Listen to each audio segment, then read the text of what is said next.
প্রিয় ভিউয়ার্স, শখের রাজা শেখ আমারের পক্ষ থেকে দেশে বিদেশে কাছে এবং দূরে থেকে যে সকল ভাই বোন বন্ধুরা আমার চ্যানেলের সাথে সম্পৃক্ত আছেন তাদের সকলকে আন্তরিক প্রীতি ও শুভেচ্ছা জানিয়ে শুরু করছে আজকের আরেকটি নিত্য নতুন প্রতিবেদন। এই প্রতিবেদনের আজকের আলোচ্য বিষয় থাকবে রাজহাঁসের বাচ্চা ঘাস খাওয়ার যে চিত্র, সেই চিত্রটা এবং কী পরিমাণ খাদ্য খেয়ে থাকে সেই খাদ্যটা নিয়ে আজকে আলোচনা করব। আর ঘাসের প্রতি কতটুকু টান বা আকর্ষণ এদের, এই বিষয়টাই আজকে আপনাদের সাথে শেয়ার করব। যাই হোক প্রিয় ভিউয়ার্স, যারা খামার করার ইচ্ছা বা করবেন বা চিন্তা ভাবনা করতেছেন তারা অবশ্যই সুবর্ণ সুযোগ চলছে। খামার করার যদি ইচ্ছা থাকে এই সময়ের মধ্যে করতে পারেন, পরবর্তী সময়ে হয়তো বা হাঁসের বাচ্চা আর পাবেন না। এটা সিজনের শেষ সময়, এই সময় চলে গেলে আর বাচ্চা সংগ্রহ করতে পারবেন না, পরে বড় হাঁস দিয়ে শুরু করতে হবে। এখন আপনাদের সাথে যে বিষয়টা আমি শেয়ার করব সেই বিষয়টা হচ্ছে একটা বড় হাঁসের টাকা দিয়া 3টা বা 4টা বাচ্চা ক্রয় করতে পারবেন।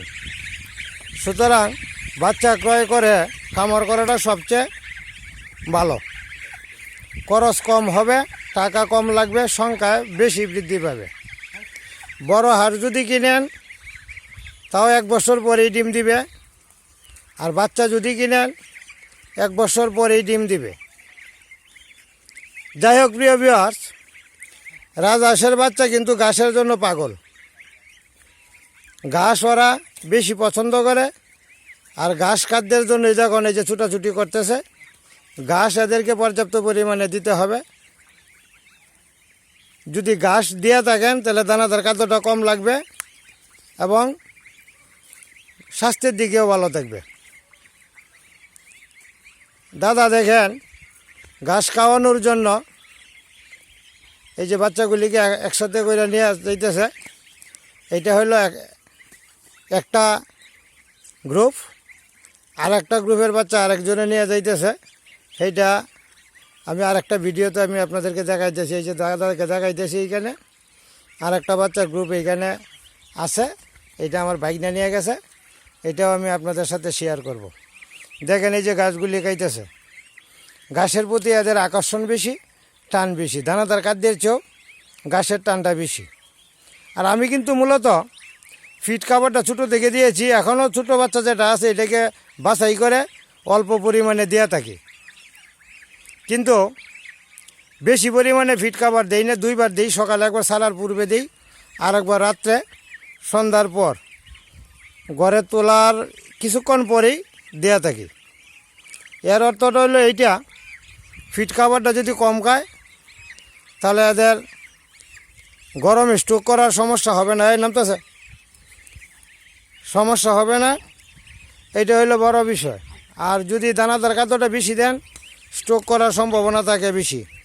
আর ঘাসটা যদি পর্যাপ্ত পরিমাণে দেন তাহলে স্ট্রোক করবে না। দেখেন সবগুলি বাচ্চাকে আমি একসাথে নিয়ে আসতে পারতেছি না, অর্ধেকটা বাচ্চা এইখানে, এরপরেও অর্ধেকটা বাচ্চাই আমি ক্যামেরাতে দেখাইতে পারতেছি না। আর বাকি বাচ্চাটা যেটা আছে এটা আর একটা ভিডিওতে দেখাইতেছি। দাদা নামিয়ে পড়তেছে, দেখাইতেছি। যাই হোক প্রিয় ভিউয়ার্স, ঘাসটা যদি পর্যাপ্ত পরিমাণে দিয়ে থাকেন তাহলে হাঁসের বাচ্চার স্বাস্থ্য চঞ্চনা থাকবে, শক্ত থাকবে, রোগ ব্যাধি আক্রমণ করবে কম। সুতরাং রাজহাঁস লালন পালন করলে ঘাসের প্রতি যোগ দিতে হবে বেশি।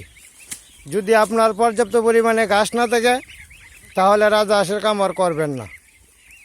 যদি ঘাস দেওয়ার মতো মন মানসিকতা থাকে, মাঠে যদি চারণভূমি থাকে ঘাস খাওয়াইতে পারেন তাহলে রাখতে পারেন। আর একটা বিষয় হচ্ছে এই কাইটে দেওয়া যায়, যদি কাইটে দিতে পারেন তাও ভালো, তাও চলবে। যাই হোক প্রিয় ভিউয়ার্স, ঘাসের পর্যাপ্ত পরিমাণে সুযোগ সুবিধা যদি থাকে তাহলে আপনি অবশ্যই রাজহাঁসের বাচ্চা ক্রয় করে লালন পালন করতে পারেন। আর একটা বিষয় শেয়ার করি, সেই বিষয়টা হচ্ছে রাজহাঁসের বাচ্চা ক্রয় করার এখন বর্তমান সুবর্ণ সুযোগ চলছে। এটা আর মাসেখানি পরে আর পাবেন না। পরে বড় হাঁস বা বড় বাচ্চা ক্রয় করতে হবে, এতে করে আপনার পুঁজির পরিমাণটা লাগবে বেশি, দাম লাগবে বেশি, দুইটারই কষ্ট আসবে। তবে যাই হোক, যারা কামার করতে ইচ্ছুক, অবসর সময় কাটাতে ইচ্ছুক, কিছু অর্থ উপার্জন করতে ইচ্ছুক, নিজেকে স্বাবলম্বী করতে ইচ্ছুক যদি হন, তাহলে এই যে সুবর্ণ সুযোগ চলছে, এই সুযোগে আপনি ব্যবহার করতে পারেন বা কাজে লাগাতে পারেন। যাই হোক প্রিয় ভিউয়ার্স, এই যে দেখেন দানাদার খাদ্যের জন্য এই হাঁসগুলিকে নিয়ে এখন এই যে দাদা যাইতেছেন। সারাদিন এই ঘাসের উপরেই থাকবে, ঘাস খাবে। এরপরে ঘাস খাওয়ানোর পরে আবার বিকেলবেলা বড় হাঁসটাকে দানাদার খাদ্য দান দিতে হবে, আর ছোটো বাচ্চাটাকে ফিট খাবার দিয়ে থাকি। এই যে ছোটো বাচ্চা যেটা আছে এটা দেওয়া আছে। সবগুলি বাচ্চা একসাথে এক খামারে রাখা যায় না, এইটা আলাদা আর একটা গ্রুপে আছে, এইটাও আমি আপনাদের সাথে দেখাবো। আর এই যে বড় হাঁসটা যেটা আছে এটা এখন যাইতেছে আপনার গোসল করতে, গোসল করবে আর কিছু কুচুরি বানা খাবে, গোসলও করবে, কুচুরি বানাও খাবে। দেখেন পানির একটু সংকট থাকার কারণে এই যে আমার বাইক নিয়ে যাইতেছে, এইখানে বাচ্চাটাকে রেখে আসছে ঘরে। এইটা এখন গোসল দিবে আর কুচুরি বানা খাবে। পানির একটু সংকট, পানির সংকট থাকার কারণেই হাঁসের চেহারা একটু উস্কো বুস্কো দেখা যায়। পানি আবার 10-15 দিন পরে আবার পানি হয়ে যাবে। পানি হয়ে যাওয়ার পরে হাঁসের চেহারা আরও অধিকতর সুন্দর, উজ্জ্বল হবে। যাই হোক প্রিয় ভিউয়ার্স, এই যে বাচ্চাটা নিয়ে আবার দেখাইতেছি আর একটা বাচ্চা। এইটা এই যে খাবার খাইতেছে, ঘাস খাইতেছে।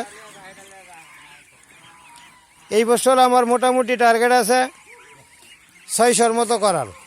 600 রাখবো, বাকিগুলো সেল দিয়ে দিব। 600 যদি থাকে আগামীতে এই 600 থেকেই দেখা যাক কী করা যায় আর কি থাকে আমার কপালে। যাই হোক প্রিয় ভিউয়ার্স, কথা বলতে বলতে তো অনেক কথাই বলে ফেললাম। আমি একজন নতুন উদ্যোক্তা হিসেবে আমার কথাবার্তাগুলি যদি ভালো লেগে থাকে টাইমলাইনে অবশ্যই রেখে দিবেন। আর রাজহাঁসের যে লাভ নাই, আমি প্রতিটা ভিডিও প্রতিদিনই দেওয়া থাকি। এই চিত্র দেখেই বুঝতে পারতেছেন যে রাজহাঁসের লাভ আছে কি না। যদি আপনি আপনার বিবেককে প্রশ্ন করে থাকেন আর এর উত্তর পেয়ে থাকেন, তাহলে অবশ্যই এই সেক্টরে আসতে পারেন। এই সেক্টর খুবই লাভজনক।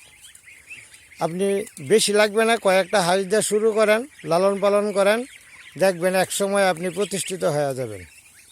আমি এই বছর 600 হাঁস রাখার চিন্তা ভাবনা করতেছি।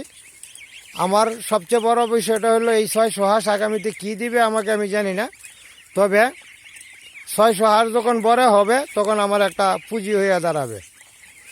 এই পুঁজিটাই আমার সবচেয়ে বড় লাভ। যাই হোক প্রিয় ভিউয়ার্স, কথা বলতে বলতে অনেক কথাই বলে ফেললাম। একজন নতুন উদ্যোক্তা হিসেবে আবারও একটা সাবস্ক্রাইব আমি আশা করি। এই আশা ব্যক্ত করেই আমি আমার আজকের ভিডিওটি এখানেই শেষ করছি। ধন্যবাদ সবাইকে, ভালো থাকবেন, সুস্থ থাকবেন।